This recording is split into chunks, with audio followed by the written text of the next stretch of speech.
اعوذ باللہ من الشیطان الرجیم بسم اللہ الرحمن الرحیم یا ایھا الناس انا خلقناکم من ذکر وانثی وجعلناکم شعوبا وقبائل لتعارفوا ان اکرمکم عند اللہ اتقاکم ان اللہ علیم خبیر۔ صدق اللہ العظیم۔ اللہم الہمنا رشدنا واعذنا من شرور انفسنا۔ اللہم صلی علی محمد وعلی آل محمد واصحاب محمد اجمعین۔ حضرات، سورہ حجرات کی آیت نمبر 13 آپ کے سامنے تلاوت کی ہے۔ ہمارا سلسلہ کلام تفرقہ بازی کے حوالے سے چلا آ رہا ہے۔ مذہب کے حوالے سے تفرقہ بازی، اس کو تو بڑی تفصیل کے ساتھ ہم نے بیان کیا، لیکن یہی تفرقہ بازی ہمارے معاشرے کے اندر بھی، معاشرتی زندگی کے اندر بھی رائج ہے۔ مثلا یہ کون ہے جی، یہ سید ہیں، یہ بالا تر ہیں۔ یہ کون ہے؟ چودھری ہیں، عوان ہے، ملک ہیں، یہ بالا تر ہیں۔ یہ کون ہے؟ یہ تیلی موچی اور مراسی ہیں، یہ کم تر ہیں۔ یہ جو تصورات ہیں ہمارے ہاں تو معاشرتی سطح کے اوپر عملی زندگی میں رائج ہیں، لیکن ہندوؤں نے اسے باقاعدہ مذہب کا درجہ دے رکھا ہے اور اس کا فلسفہ بنا رکھا ہے۔ مثلا شودر ہیں تو فلسفہ یہ ہے کہ وہ پاؤں سے پیدا ہوئے ہیں، اللہ تعالیٰ کے پاؤں سے پیدا ہوئے ہیں۔ برہمن ہیں، وہ اللہ تعالیٰ کے سر سے پیدا ہوئے ہیں۔ تو صاف ظاہر ہے کہ جو سر سے پیدا ہوئے ہیں ان کا پیدائشی طور پہ ہی درجہ بلند ہے، اور جو پاؤں سے ہیں ان کا پیدائشی طور پر ہی درجہ کم ہے۔ تو گویا کہ تفرقہ بازی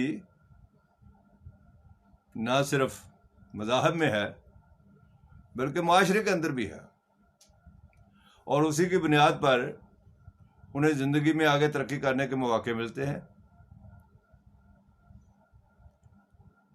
معاشرہ اس حد تک پلیوٹ ہو چکا تھا اور پلیوٹ ہو چکا ہے کہ اللہ تبارک تعالیٰ نے اس کی حقیقت کھول دی۔ سورہ حجرات آیت نمبر 13 میں اللہ تبارک تعالیٰ نے فرمایا، یا ایھا الناس، اے لوگو، انا خلقناکم، ہم نے تمہیں پیدا کیا ہے،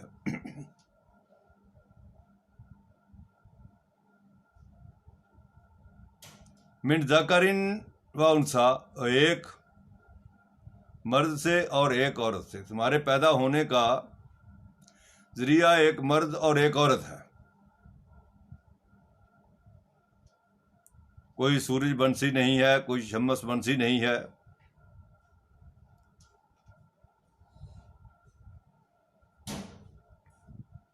کوئی سر سے پیدا نہیں ہوا، کوئی پاؤں سے پیدا نہیں ہوا۔ من ذکر و انثی، ایک مرد اور ایک عورت کے ذریعے سے پیدا کیا، اور تم صبح شام اس کا مشاہدہ کرتے ہو کہ پیدا ہونے والا جو ہے وہ ایک مرد اور ایک عورت کے ملاپ سے پیدا ہوتا ہے۔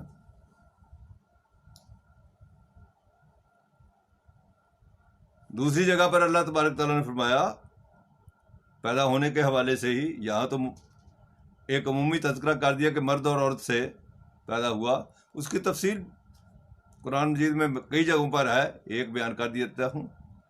الم یکن نطفۃ من منی یمنی، علم یا کو نطفہ تم مما نہیں، یہ جملہ کیا تو ایک نطفہ نہیں تھا جو ٹپکایا گیا؟ تیری حقیقت کیا ہے؟ ایک نطفہ تھا، اس وقت تیری کوئی حقیقت نہیں تھی، بے وزنہ تھا. ثم کان علاقتن، پھر اس میں سے علاقہ بنایا، ہڈیاں وغیرہ جوڑ دی، اس میں ہڈیاں بھی نکل آئیں. فخلق فسوی، پھر اس کو ہم نے انسانی شکل کے اندر بنا دیا.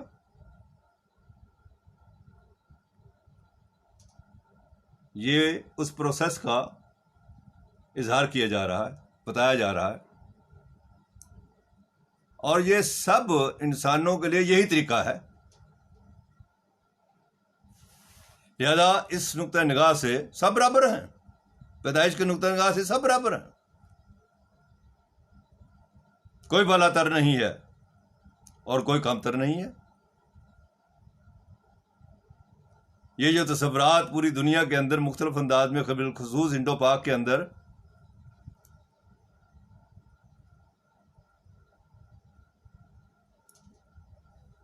پائے جاتے ہیں، یہاں اس کی نفی کر دی. فرمایا آگے وَجَعَلْنَاكُمْ شُعُوبًا وَقَبَائِلَ، اور تمہیں ہم نے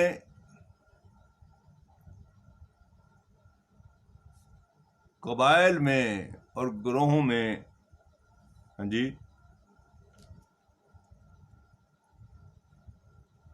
کیا کیا ہے؟ بنا دیا، تمہیں قبائل بنا دیے. یہ مختلف قبائل ہیں. لِتَعَارَفُوا، تاکہ جس طرح نام ہے تو نام بھی تو ایک تعارف کا ذریعہ ہے، اسی طریقے پر اس سے بڑا ذرا کسی قبیلے کا نام دے دیا، یوان ہے، سید ہے، ملک ہے، رائی ہے، جٹ ہیں، باجوے ہیں. یہ کس لیے کہ بڑے پر یعنی فریم ورک میں پہچانا جائے، اور پھر اس فریم ورک میں سے نام دے دیے جو تاکہ وہ اس نام سے پہچانا جائے. تو یہ پہچان کا ذریعہ ہے. کیا ہے؟ لِتَعَارَفُوا، تاکہ تم پہچانے جاؤ. یہ عزت کا ذریعہ نہیں ہے، پہچان کا ذریعہ ہے. ان اکرمکم عند اللہ اتقاکم، بے شک تمہارے نزدیک، ان اکرمکم، تم میں سے عزت والا اللہ کے ہاں وہ ہے، اتقاکم، ان اکرمکم عند اللہ اتقاکم، جو تقوی والا ہوگا. تقوی بڑا ایک معروف اصطلاح ہے اور مسلمانوں کے اندر بڑی مشہور ہے، لیکن تقوی کا جو بھی انداز ہے ہمارا سمجھنے کا، وہ قرآن حکیم کے خلاف ہے. قرآن حکیم تو تقوی جو ہے بچنا ہے، برے کاموں سے بچنا ہے، اللہ تبارک تعالیٰ کے احکامات توڑنے سے بچنے کا نام تقوی ہے. اور اس کے اندر جتنی کسی کی حس زیادہ بیدار ہوگی، وہ اتنا ہی اللہ کے احکامات توڑنے سے بچے گا. تو فرمایا ان اکرمکم عند اللہ اتقاکم، تو اللہ تبارک تعالیٰ کہ ہاں تو قابل عزت وہ ہے جو تقوی والا ہے. ہم نے قابل عزت کس کو بنایا ہے؟ جو پیسے والا ہے.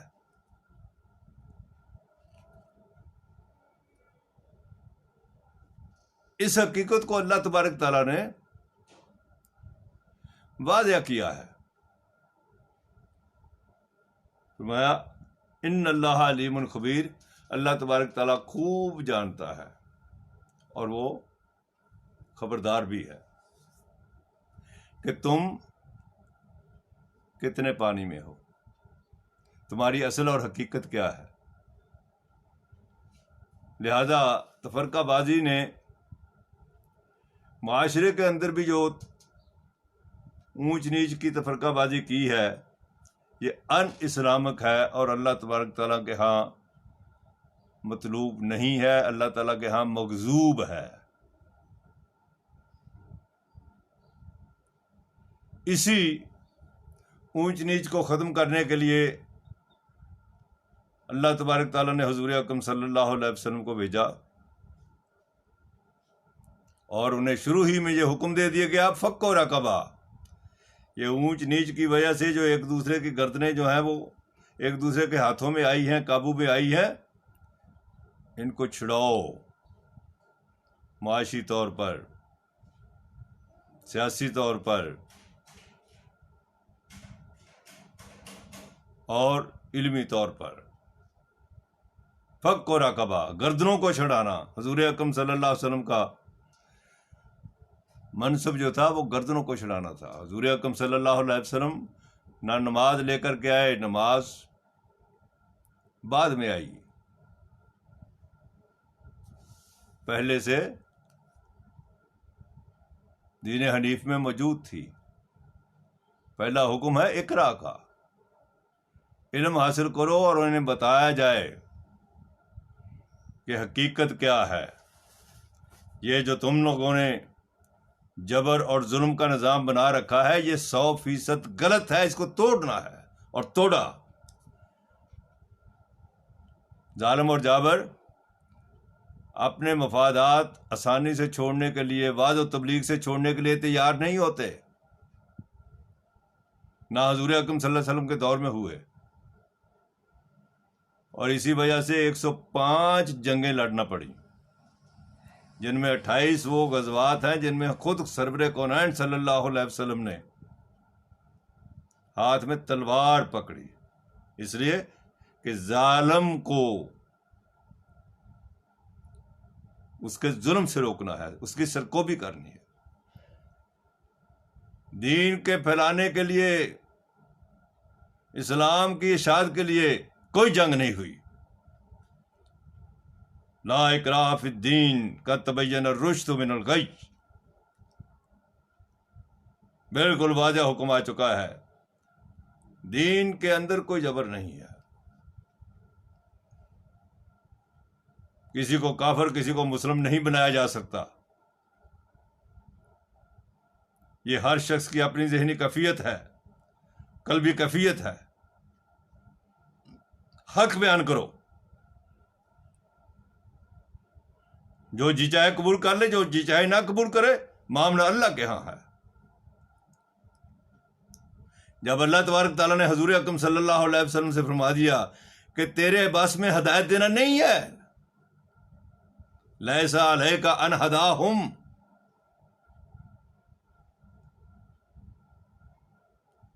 تو اور کون اس بات کا دعویدار ہو سکتا ہے؟ حضور اکرم صلی اللہ علیہ وسلم نے کیسر و کسریٰ کا نظام، اس کو ختم کیا، جس میں صرف ایک خاندان اور ایک حکمران،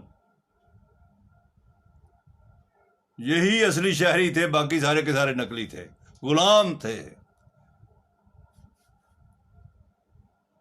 اس چیز کو حضور اکرم صلی اللہ علیہ وسلم نے ختم کیا اور جنگیں لڑیں، اور ختم کرنے کے بعد اس کا متبادل کیا دیا؟ 2 نکاتی ایجنڈا۔ ایک تو یہی ہے، ان اکرمکم عند اللہ اتقاکم، تم میں چیئرمین وہ ہو، ایم این اے وہ ہو، ایم پی اے وہ ہو، وزیر وہ ہو، صدر وہ ہو، وزیر اعظم وہ ہو، ان اکرمکم عند اللہ، جو تمہارے درمیان میں سے تقوی والا ہے۔ اور دوسرا کیا ہے؟ امرہم شورا بینہم، تمہارے معاملات پہلے اگر ایک بندے کے رائے پر چلتے تھے وہ ختم ہو گیا تھا، اور حضور اکرم صلی اللہ علیہ وسلم نے جو انقلابی کام کیا وہ یہی کام کیا ہے۔ باقی نماز، روزہ، حج، زکوٰۃ پہلے بھی تھا، بعد میں بھی تھا، اس کے اندر اصلاح کر دی، بدعات ختم کر دی۔ یہ نہ لے کے آئے حضور اکرم صلی اللہ علیہ وسلم، یہ حضور اکرم صلی اللہ علیہ وسلم سے پہلے تھا، اس کے اندر اصلاح کر دی، ختم بھی نہیں کی، پہلے 2 تھی 5 کر دی۔ ختم جس چیز کو کیا ہے وہ کیا کہ شخص واحد کی حکومت کو ختم کیا، کیسر و کسرے کے نظام کو ختم کیا، اور اس کے بعد 2 نکاتی ایجنڈا دیا، امرہم شورا بینہم، اب تمہارے فیصلے باہمی مشورے سے ہوں گے۔ نمبر 2، عہدہ اسی کو ملے گا، ان اکرمکم عند اللہ اتقاکم۔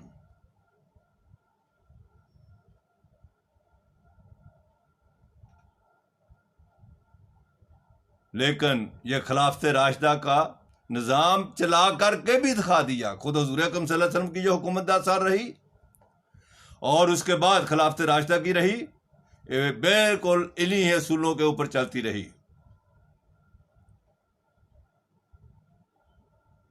حضور اکرم صلی اللہ علیہ وسلم ہر معاملے میں مشورہ کیا کرتے تھے، وہ نبی تھے، اللہ تعالیٰ سے حکم آتا تھا اور بغیر مشورے کے بھی وہ چل سکتے تھے، لیکن تعلیم اور تربیت کے لیے حضور اکرم صلی اللہ علیہ وسلم نے ہر مرحلے میں مشورہ کیا۔ یہاں ہمارے ہاں کیا ہے، یہ جناب اعلیٰ حضرت صاحب ہیں، اسے مشورے کی ضرورت نہیں ہے، یہ کون ہے جو بڑے اونچی پہنچے ہوئے صوفی صاحب ہیں، اللہ سے ہدایت آتی ہے، جہاں یہ جاتے ہیں حق وہیں ہوتا ہے، خدا نے کیا کچھ بنا رکھا ہے۔ ہماری تنظیم کے اندر بھی محاسبے کی ضرورت نہیں ہے، امیر جو ہے اس کو محاسبے کی ضرورت نہیں ہے۔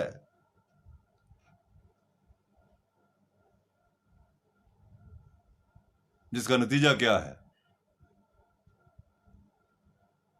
کہ ایک آدمی ہی اصلی شہری، باقی سارے کے سارے غلام ہی غلام ہے پریکٹیکلی۔ تو خلافت راشدہ کے بعد بنو امیہ، بنو عباس، بنو عثمانی حکومت، مسلمانوں کی تمام حکومتیں دوبارہ از سر نو کیسر و کسریٰ کے نظام پر چلتی رہی۔ اس لیے چھوٹا منہ اور بڑی بات کہتا ہوں کہ حضور اکرم صلی اللہ علیہ وسلم کے دین کو امویوں نے تلپٹ کر دیا اور اپنی مرضی کا دین علماء کے ذریعے سے بنا لیا۔ اللہ تعالیٰ مجھے بھی اور سامعین کو بھی ان حقائق کو سمجھنے کی توفیق عطا فرمائے۔ وآخر دعوانا ان الحمد للہ رب العالمین۔